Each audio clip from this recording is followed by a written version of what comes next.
প্রথমে বলেছিলেন যে নভেম্বরের শুরুতেই ছাত্র সংসদ নির্বাচন আয়োজন করা সম্ভব, এরপরে ডিসেম্বরের 10 তারিখ নির্বাচনের ডেট হয়।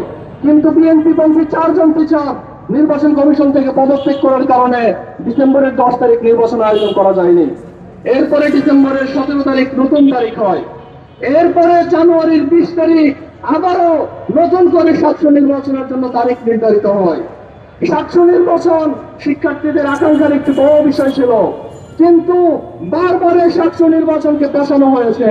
সর্বশেষ তারা নানা ধরনের অসহযোগিতার মাধ্যমে এবং আদালতকে ব্যবহার করে স্বাস্থ্য নির্বাচন বন্ধ করেছে।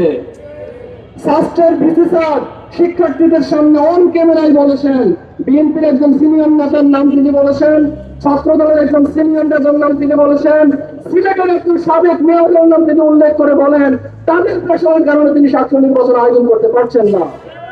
আমরা বলবো নির্বাচন